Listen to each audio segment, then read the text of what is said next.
Hello student, कैसे हैं आप सभी। अब आगे बढ़ते हुए करने वाले हैं प्रश्नावली 2.2 क्लास 10 प्रश्न क्रमांक 1 का सवाल नंबर दूसरा। देखिए, क्वेश्चन में शून्यक पूछा गया है और साथ में गुणांकों के संबंध के बीच सत्यता की जांच करना है। तो चलिए इसके शून्यक लेते हैं।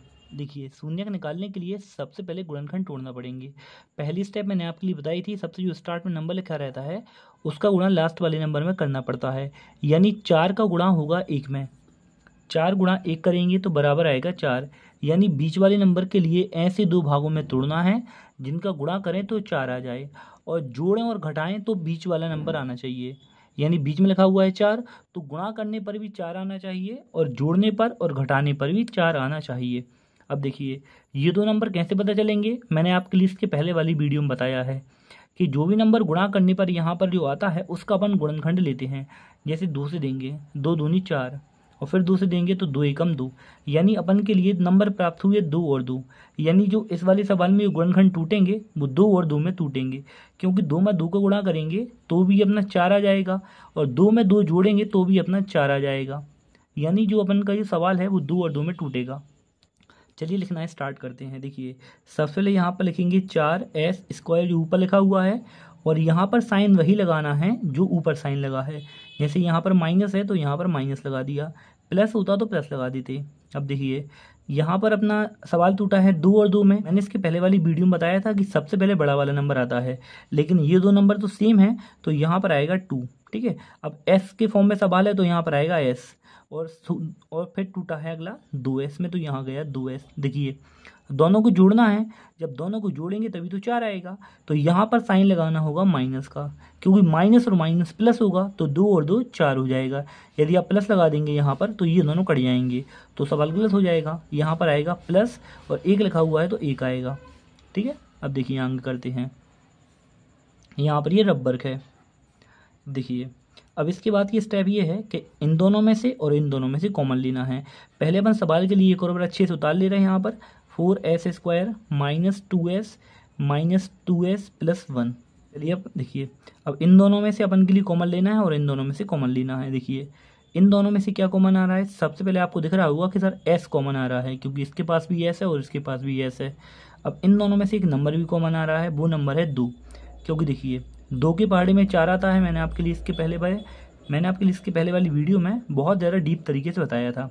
देखिए, 2 के पहाड़े में 4 2 बार में आएगा, क्योंकि 2 दूनी 4 होगा। यहाँ पर s2 थे, s² मतलब s2 है तो एक s बाहर हो गया, तो यहाँ पर बचेगा s, माइनस का साइन आएगा। देखिए, 2 भी बाहर हो गया, s भी बाहर हो गया, यानी यहाँ पर कुल 1 बचेगा, तो 1 लिख देते हैं। देखिए, यहाँ पर साइन माइनस का है तो माइनस आएगा। अब आपके लिए यहाँ पर एक पॉइंट नोट करना है, ये हर सवाल में आपके लिए रहेगा। देखिए, यदि यहाँ पर माइनस का साइन लगा है सेकंड नंबर पर, ये फर्स्ट नंबर और ये सेकंड नंबर, यदि सेकंड नंबर पर माइनस का साइन लगा हुआ है तो आपका अंदर वाला साइन है वो चेंज हो जाएगा। अभी बताते हैं कैसे।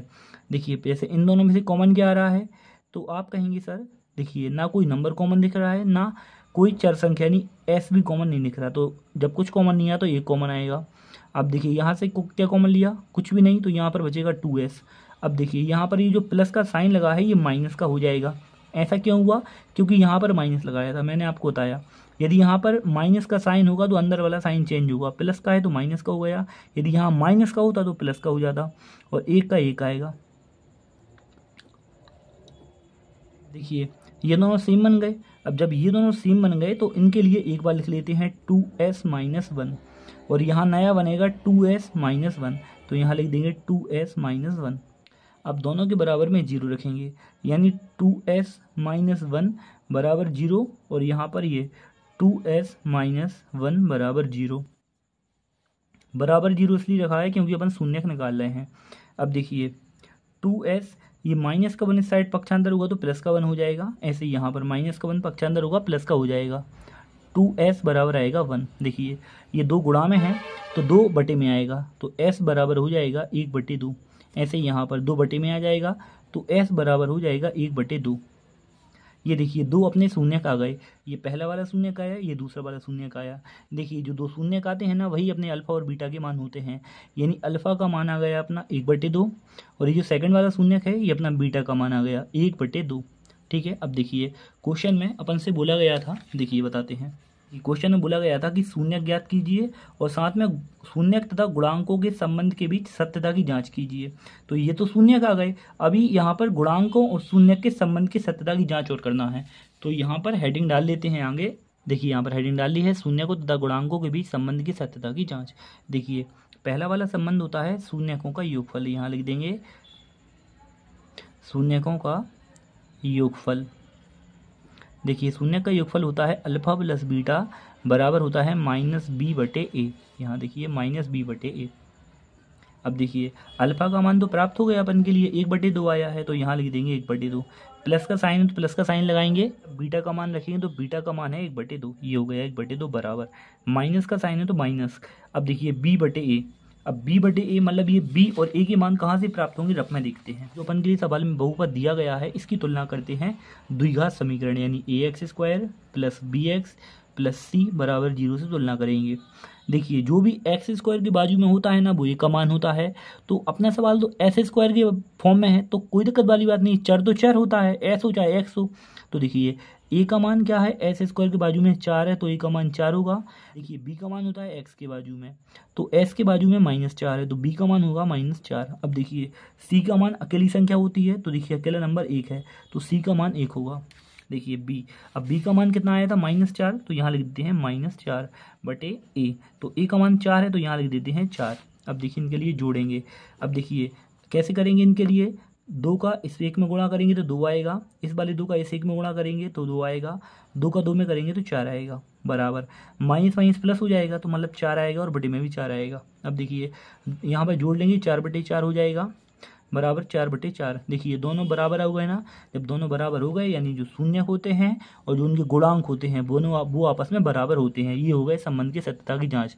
अब यहाँ पर देखिए पहला होता है शून्य का योगफल, अगला लगाएंगे शून्य का गुणनफल। देखिए सेकंड वाला संबंध होता है शून्यकों की गुणनफल। शून्य का गुणनफल होता है अल्फा × बीटा बराबर c/a। तो देखिए अल्फा का मान रखेंगे, अल्फा का मान भी आया था 1/2 और बीटा का मान भी आया था 1/2। अब देखिए c/a, तो मैंने ये आपके लिए निकाल के बताया, c का मान 1 आया था तो यहाँ 1 लिख देंगे a। तो देखिए a का मान 4 है तो यहाँ पर 4 लिख देंगे। अब देखिए 1 का 1 में गुणा होगा तो 1 आएगा, 2 का 2 में गुणा होगा तो 4 आएगा और बराबर में भी है 1/4। ये देखिए ये हो गए शून्य तथा गुणांकों में संबंध। सवाल नंबर 2 होता है कंप्लीट। आपने इसके पहले इंट्रोडक्शन वीडियो नहीं देखी है तो अब वह वीडियो जाकर देखें, और 2.1 भी मैंने डीप तरीके से पढ़ाया हुआ है। और आप इसी तरह सीक्वेंस से पढ़ना चाहते हैं तो मैंने इस वीडियो के डिस्क्रिप्शन में लिंक दे दी है प्लेलिस्ट की, तो आप एक एक करके सारे सवालों को और 10th क्लास की मैथ को बहुत ज़्यादा डीप तरीके से पढ़ सकते हैं। आप लगातार निरंतर मेहनत करते रहें, रिवीजन पर फोकस करें, जितना ज़्यादा रिवीजन करेंगे आपके उतने अच्छे मार्क्स आएंगे। यदि सवाल में कहीं कन्फ्यूजन हो रही है तो आप मुझे कमेंट करके बताएं।